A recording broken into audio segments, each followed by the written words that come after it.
السلام عليكم ورحمة الله. الله أكبر الله أكبر الله أكبر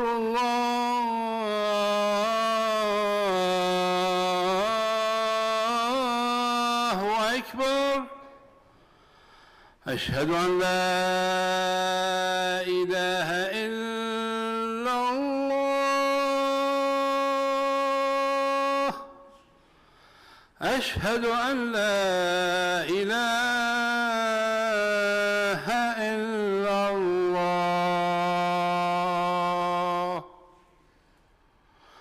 أشهد أن محمدًا رسول الله.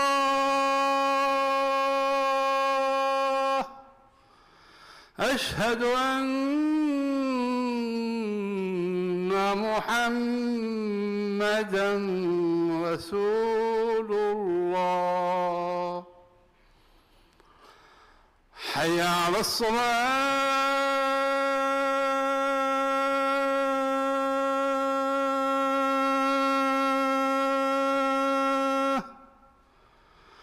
حي على الصلاة.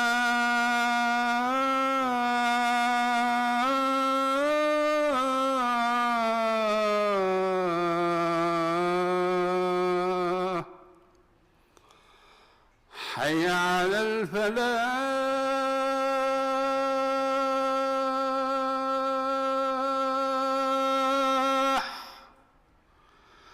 حي على الفلاح.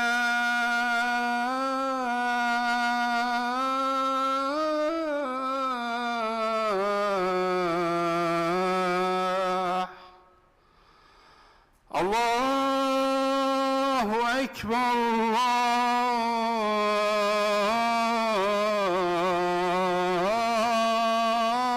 الله أكبر.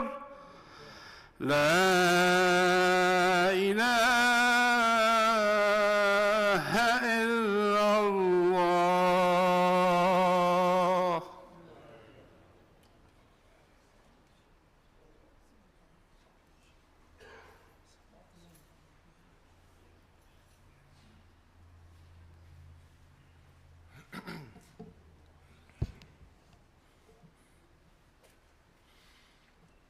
إن الحمد لله نحمده ونستعينه ونستغفره ونستهديه ونؤمن به ونتوكل عليه ونعوذ بالله من شرور أنفسنا ومن سيئات أعمالنا.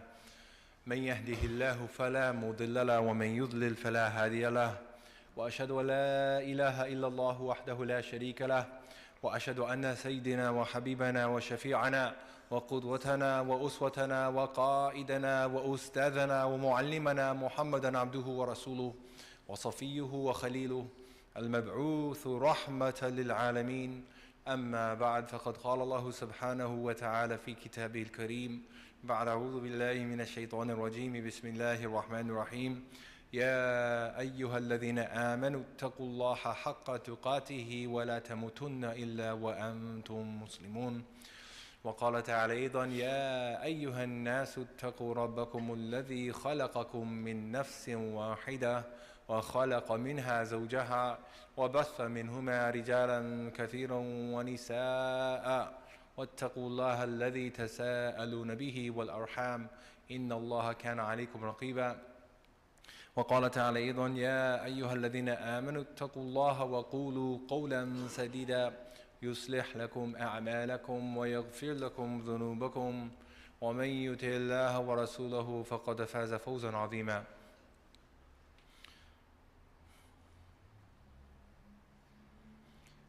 Alhamdulillah, we praise Allah subhanahu wa ta'ala the Exalted for all of His infinite blessings, of which if we were to try to enumerate we could never count. We thank Allah Ta'ala for another day to be able to mention His name, another day to be able to fulfill another command, to be able to come into His house on this blessed day of Jummah and to remember Him and to make sajda to Him and to worship Him. This is what we've been created for. This is the purpose of our existence. وَمَا خَلَقْتُ الْجِنَّ وَالْإِنسَ إِلَّا لِيَعْبُدُونَ. As Allah says in the Quran, that we have not created the jinn or the human being except to worship Him. So may Allah Ta'ala accept from us and allow us to be of the grateful. Before we proceed, I request all of the brothers as much as possible to come closer to Gharabu, inshallah, to come closer a little bit. As we know, sometimes people will start arriving in the latter portion of the khutbah before the prayer. And تَفَسَّحُوا فِي الْمَجَالِسِ فَافْسَحُوا يَفْسَحِ اللَّهُ لَكُمْ. When it's said in the gathering to make space for others, then make space for them. And Allah Azza wa Jal will make space for you. And this is from the principles of our faith, is Allah will treat you how you treat others. كَمَا تَدِينُ تُدَانُ. As you do, you shall be dealt with. So when we make space for people, small things like this, Allah Azza wa Jal, we hope He will also make space for us in His mercy. We're in a blessed time right now. It's in one of those times where we start to anticipate the month of Ramadan. Ramadan itself, it's something which should always be at the forefront of the mind of a believer. And for those who are fortunate enough to witness the month of Ramadan, it's almost as if Allah subhanahu wa ta'ala is opening the doors of Jannah for you. It's like an all-you-can-eat buffet of hasanat and good deeds and rahmah and maghfirah and itqun min an-nar. So it's one thing to be served dinner, and it's another thing to have all you can eat.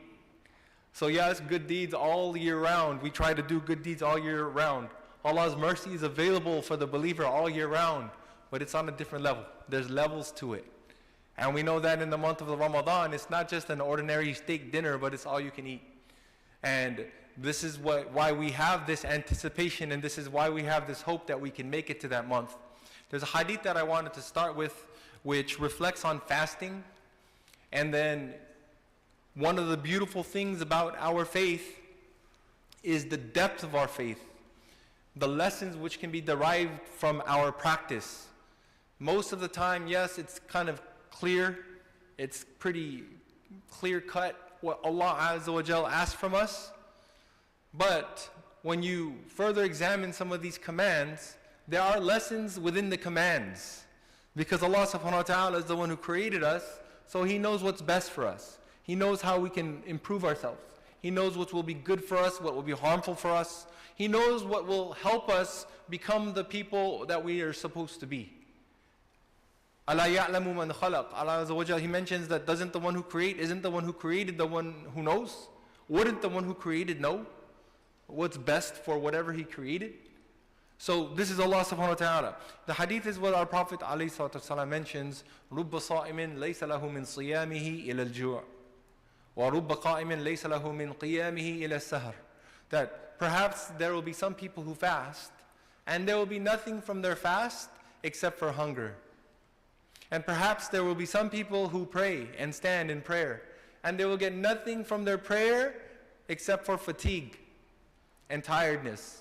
Specifically, qiyam here, qiyamul layl, those who stand in the prayer. Because, for example, in the month of Ramadan, it's coupled with both fasting in the day and praying at night.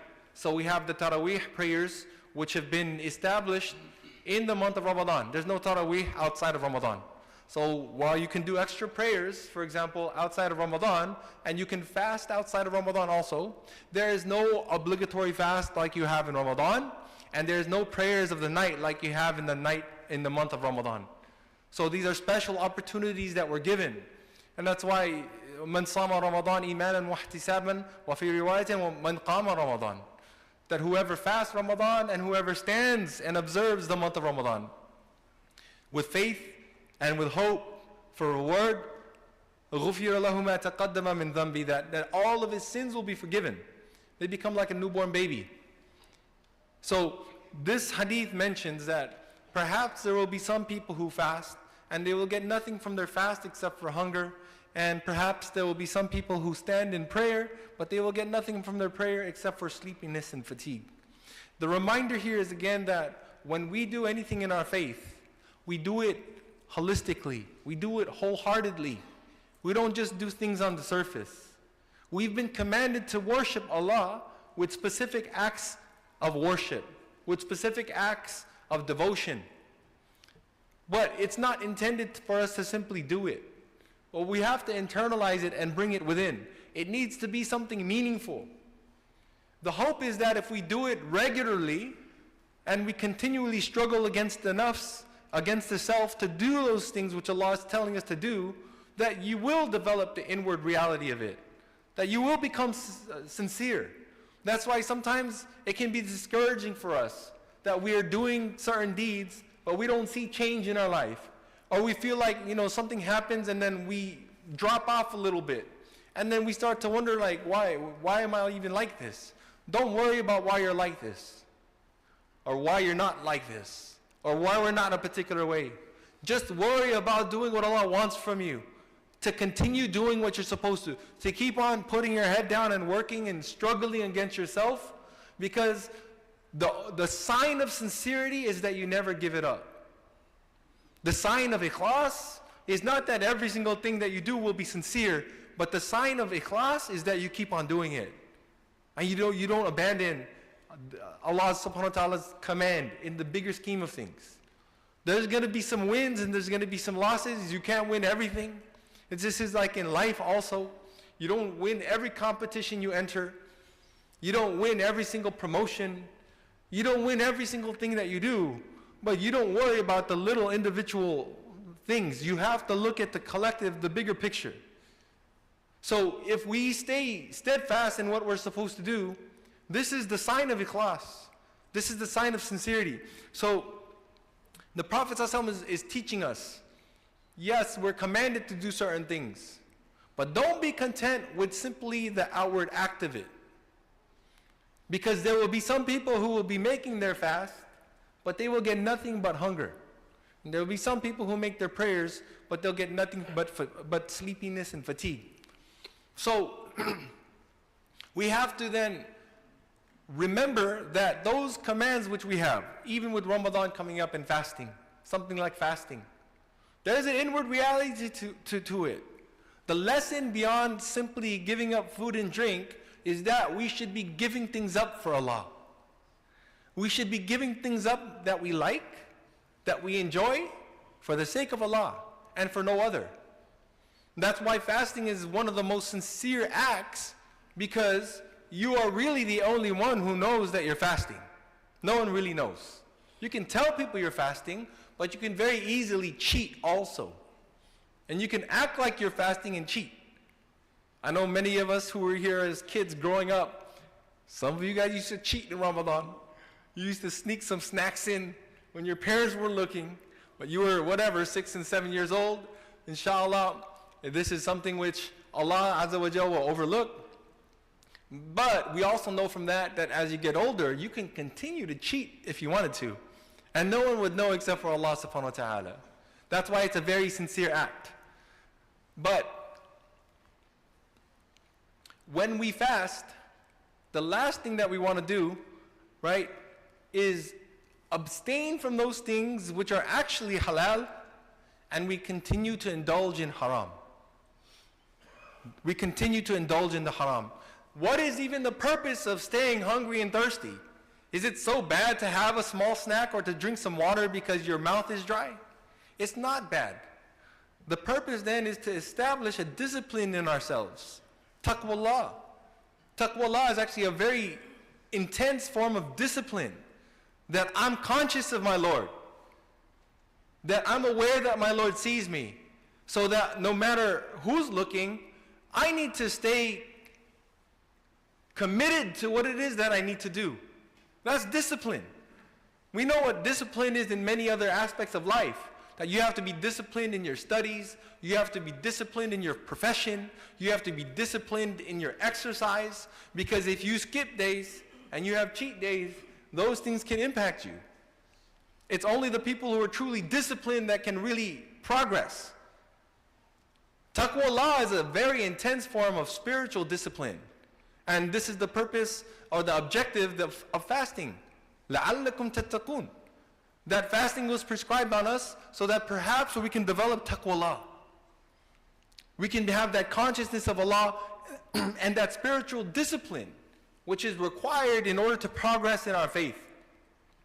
So then, when we acquire this through abandoning those things which are halal, food and drink, then the lesson, the spiritual aspect of that is, okay, let me try to also abandon sin. Let me try to be better about guarding my eyes. Let me be better about guarding my ears. Those things that I'm listening to that I don't need to be listening to.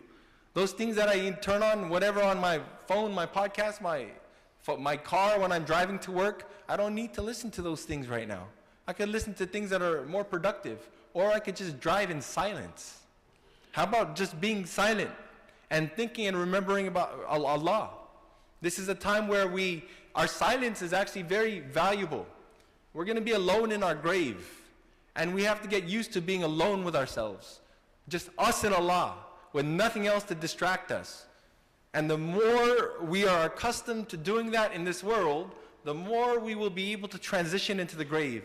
Otherwise, for some people, it will be torture in that grave. Forget the punishments, forget everything else, just them needing to be alone in their thoughts, with nothing to distract them, that enough would have been torture.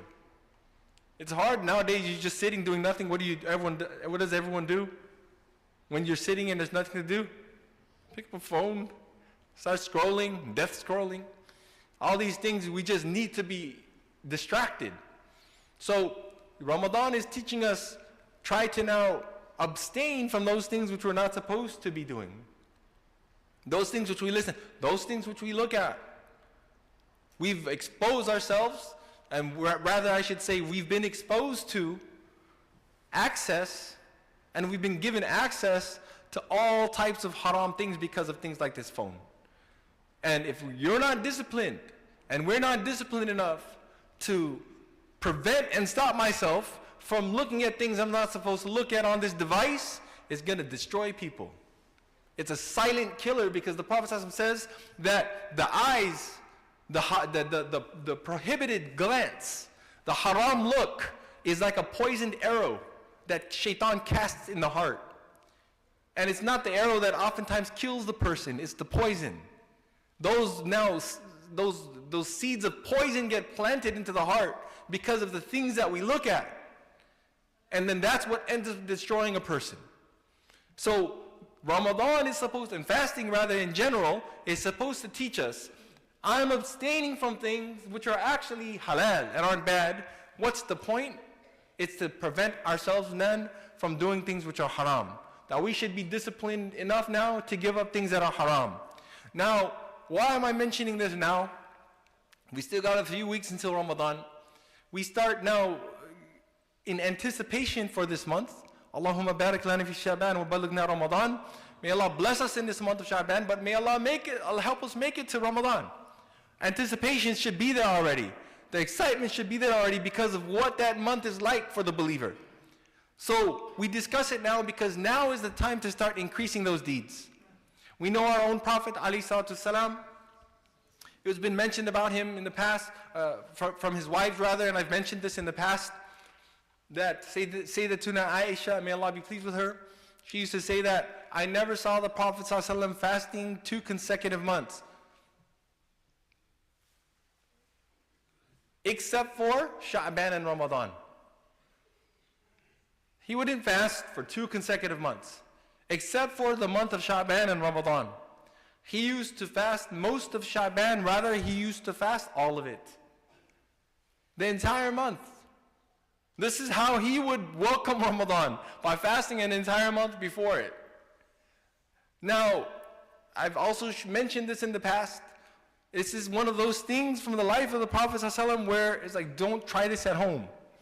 If we now try to get motivated, like some of the very righteous people here, they'll hear something like this and be motivated and leave the masjid today and be like, Allahu Akbar, I'm fasting the rest of Sha'ban then because the Prophet ﷺ did it.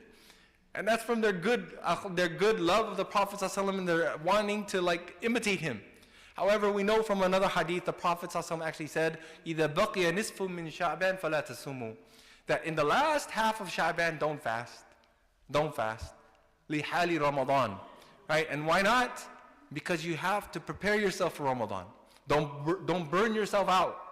However, what we do understand from this hadith and this act of the Prophet ﷺ is that we should begin to increase.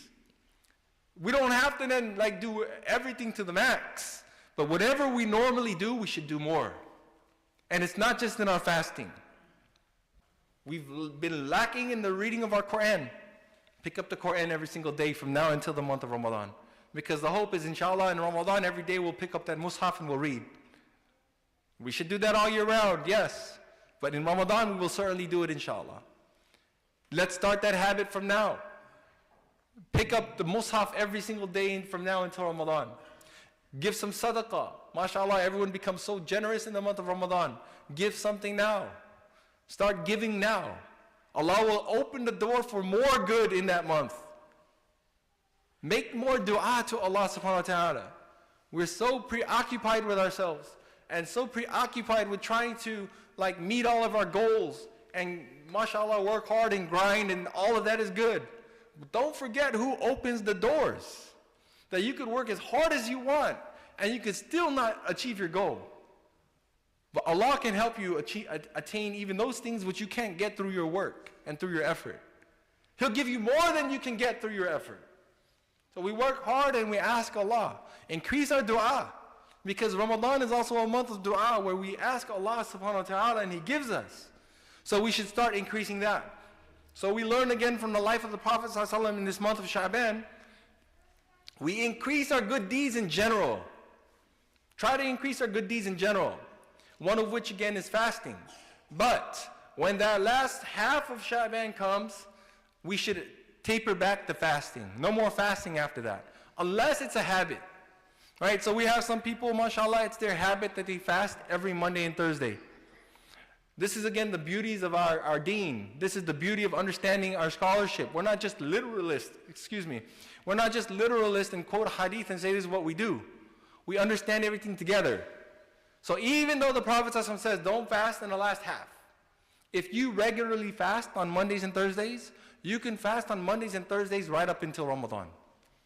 If you regularly fast, let's say on Tuesdays, not because it was a sunnah of the Prophet ﷺ, but just because, let's say, Mondays and Thursdays you can't fast because your work on that particular day is a little too overwhelming, so you say on Tuesdays I'll fast. You can continue fasting on Tuesdays up until Ramadan, if it's your habit.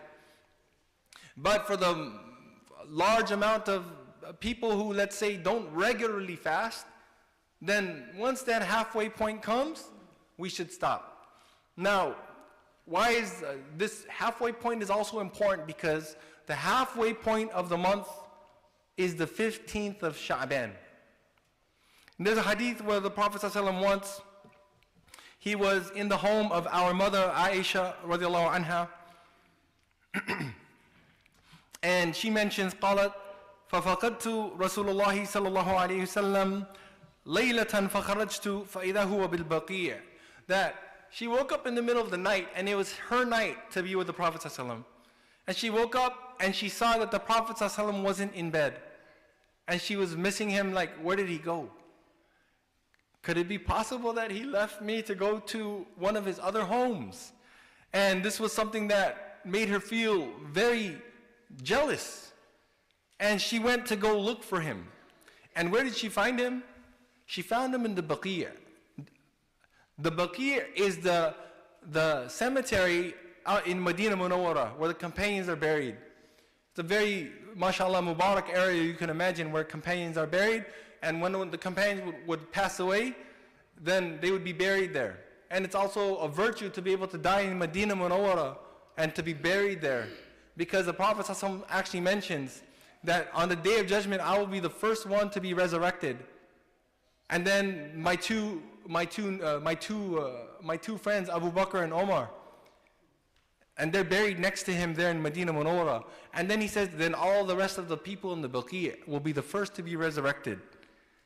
So he went to go visit. She found him in the Baqi' in the middle of the night. He went to go to the graveyard to make dua for those who were deceased. فقال أكنت تخافين أن يحيف الله عليك ورسوله. So the Prophet ﷺ saw her there and asked, were you worried that Allah and His Messenger were going to betray you? You think I'm sneaking out and going to do something I'm not supposed to do? Would you ever think that? So then Aisha responded by saying, radiallahu anha, قُلْتْ يَا رَسُولَ اللَّهِ إِنِّي ظَنَنْتُ أَنَّكَ أَتَيْتَ بَعْضَ نِسَائِكَ. I thought you went to one of your other homes to visit some of your other wives. فَقَالَ إِنَّ اللَّهَ عَزَّ وَجَلَّ يَنْزِلُ لَيْلَةَ النِّصْفِ مِنْ شَعْبَانِ إِلَى السَّمَاءِ الدُّنْيَا فَيَغْفِرُ لِأَكْثَرَ مِنْ عَدَدِ شَعْرِ غَنِمِ كَلْبٍ. And then he told her, oh Aisha, that on this night of the middle of Sha'ban, which again is the 15th night of Sha'ban, Allah subhanahu wa ta'ala descends on that night to the lowest sky, and He forgives as many people as there are, فَيَغْفِرُ لِأَكْثَرَ مِنْ عَدَدِ شَعْرِ غَنَمِ كَلْبٍ, that He forgives for as many of the people in the of sheep in the tribe of Kalb. This was Banu Kalb was a tribe. And meaning Allah subhanahu wa ta'ala's forgiveness descends in that night. We know that it's the habit, and I'll end with this inshallah, that Allah's special mercy, what does it mean that Allah is descending to the lowest sky? Obviously Allah subhanahu wa ta'ala is not limited to and confined to any time or space. This is not to be taken in an anthropomorphic way. But we know that every night, in the last third of every night, Allah Azza wa Jal, His special mercy descends to the lowest sky. And His forgiveness becomes offered to whoever asks.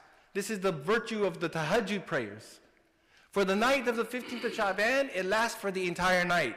Not just the last third of the night, which is like from whatever, 3:30 a.m. until 5:30 a.m. The entire night, that special mercy is accessible to the believers to have His forgiveness. When does the night begin? It begins in Maghrib time at the setting of the sun.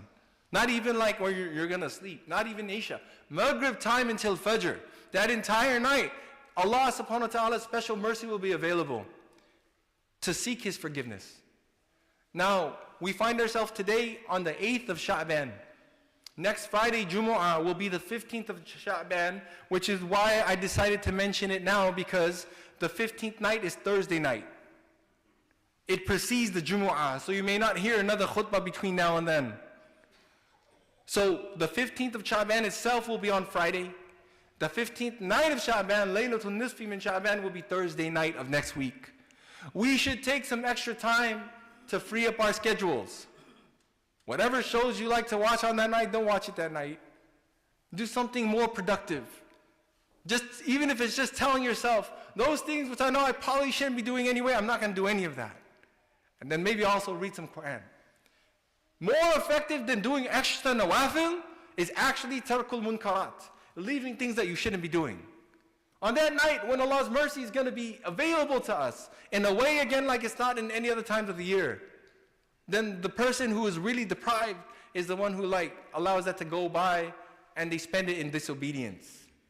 So that night of next week, Thursday night, the 15th night of Sha'ban, we should try to do some extra good deeds.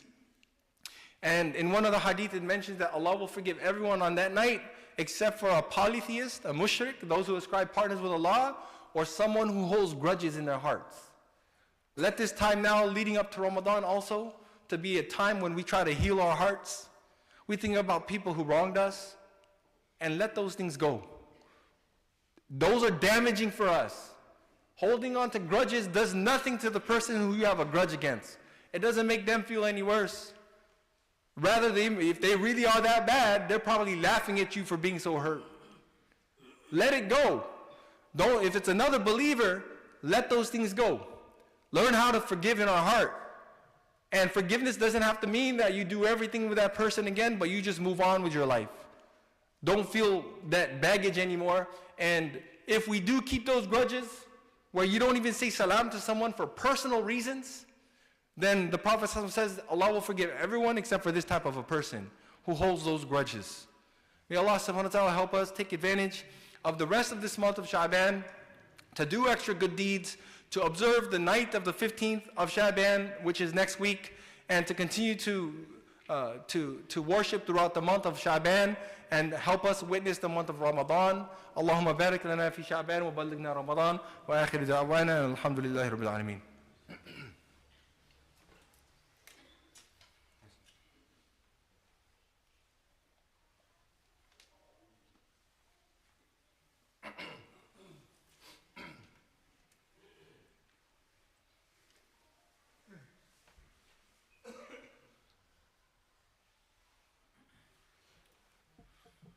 إن الحمد لله نحمده ونستعينه ونستغفره ونستهديه ونؤمن به ونتوكل عليه ونعوذ بالله من شرور أنفسنا ومن سيئات أعمالنا من يهده الله فلا مضل له ومن يضلل فلا هادي له وأشهد أن لا إله إلا الله وحده لا شريك له وأشهد أن سيدنا وحبيبنا محمدا عبده ورسوله أرسله بالحق بشيرا ونذيرا بين يدي الساعة من يطع الله ورسوله فقد اهتدى ورشد ومن يعص الله ورسوله فإنه لا يضر إلا نفسه ولا يضر الله تعالى شيئا.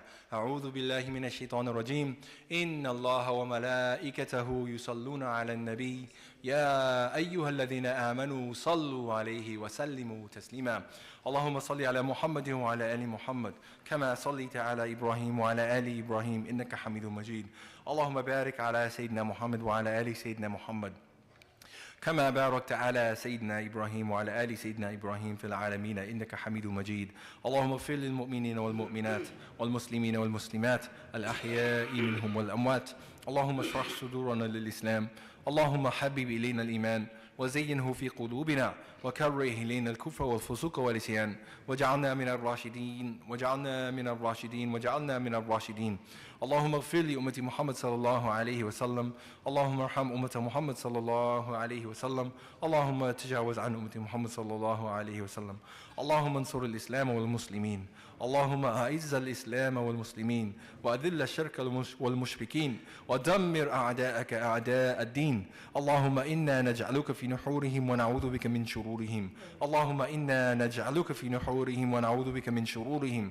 اللهم إنا نجعلك في نحورهم ونعوذ بك من شرورهم. اللهم اكفناهم بما شئت. اللهم اكفناهم بما شئت. اللهم اكفناهم بما شئت. ربنا تقبل منا إنك أنت السميع العليم وتب علينا إنك أنت التواب الرحيم. وصل اللهم وبارك وسلم على خير خلقك محمد المصطفى الأمين وعلى آله وصحبه أجمعين. سبحان ربك رب العزة عما يصفون وسلام على المرسلين والحمد لله رب العالمين. إن الله يأمر بالعدل والإحسان وإيتاء ذي القربى وينهى عن الفحشاء والمنكر والبغي يعظكم لعلكم تذكرون. وأقيموا الصلاة.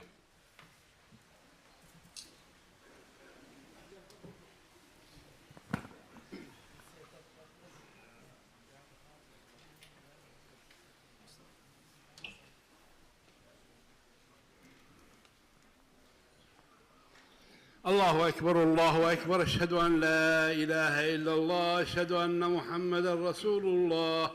حي على الصلاة حي على الفلاح. قد قامت الصلاة قد قامت الصلاة. الله أكبر الله أكبر. لا إله إلا الله.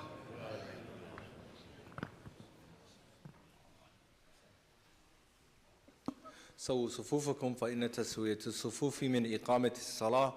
Please do your best to straighten the rows, fill in the row ahead of you before making a new row behind you. If you have any cell phones, please turn them off or put them on silent. وَصَلُّوا صَلَاةَ الْمُوَدِّعِينَ. And we should pray like this is our last salah.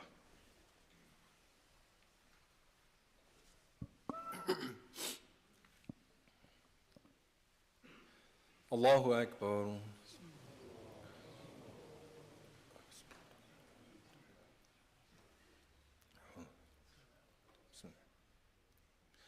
الحمد لله رب العالمين الرحمن الرحيم مالك يوم الدين إياك نعبد وإياك نستعين اهدنا الصراط المستقيم صراط الذين أنعمت عليهم غير المغضوب عليهم ولا الضالين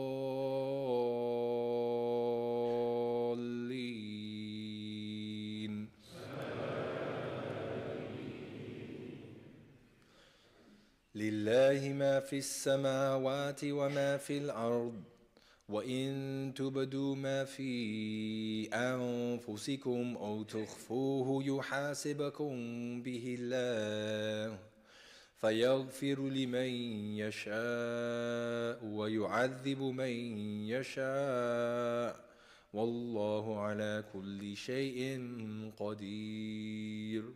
آمن الرسول بما أنزل إليه من ربه والمؤمنون كل آمن بالله وملائكته وكتبه ورسله لا نفرق بين أحد من رسله وقالوا سمعنا وأطعنا غفرانك ربنا وإليك المصير.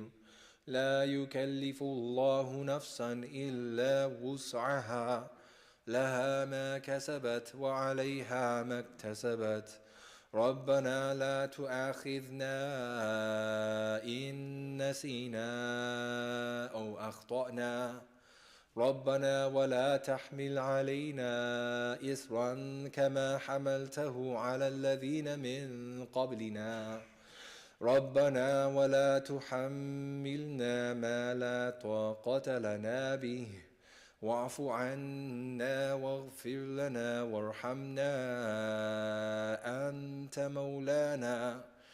أنت مولانا فانصرنا على القوم الكافرين. الله أكبر.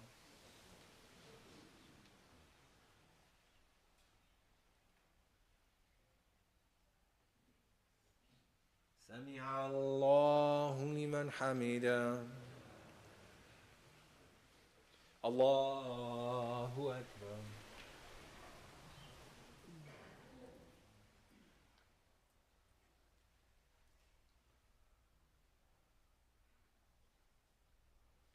الله أكبر. الله أكبر.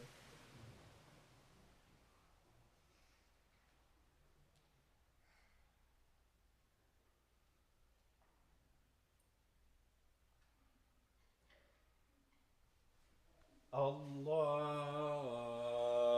أكبر. الحمد لله رب العالمين الرحمن الرحيم مالك يوم الدين إياك نعبد وإياك نستعين اهدنا الصراط المستقيم صراط الذين أنعمت عليهم غير المغضوب عليهم ولا الضالين.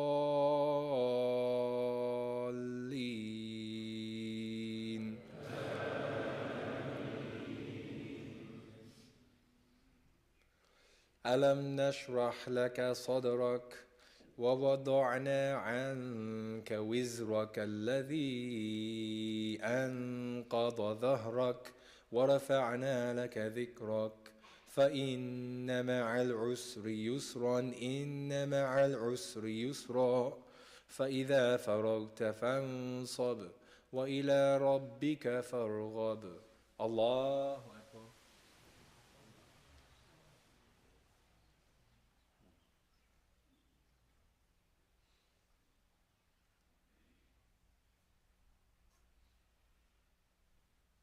سمع الله لمن حمده.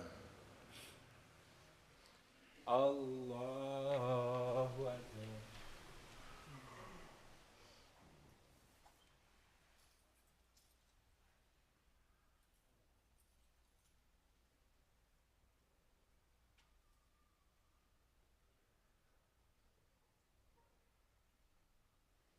الله أكبر.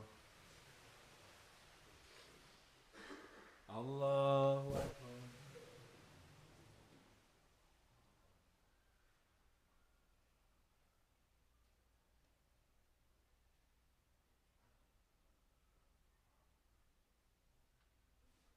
الله أكبر.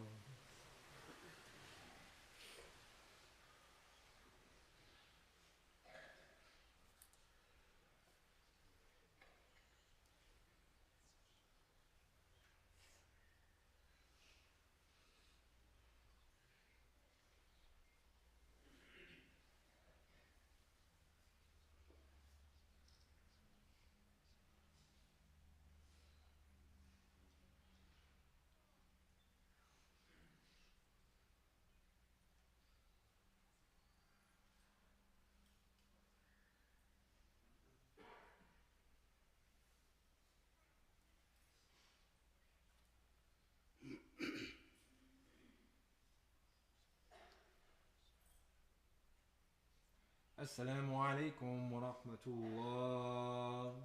السلام عليكم ورحمة الله. الله. Assalamu alaikum wa rahmatullahi wa barakatuh. Tonight, inshallah, we'll have a halaqah right after Isha. Also, there will be served with the Shaykh Musa, Sugapong, receiving Ramadan as well. Secondly, inshallah, tomorrow we have a training for safety training at 4 o'clock here at the community hall. It's open for the entire community, and refreshments will be served as well.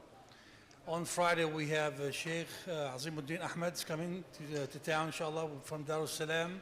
He'll be with us for the entire day, Dhuhr, Jummah, and also for the halaqah for the entire till midnight, inshallah. On Saturday, we have our annual bazaar, for Ramadan bazaar, inshallah. We have 50 vendors who will be exhibiting. It's open to the whole community. Please show up with the kids. Be a lot of fun, inshallah ta'ala. Also on Sunday, we have halal investment training and webinar and seminar here at the community hall between Maghrib and Isha. More details via email, inshallah. Assalamu alaikum.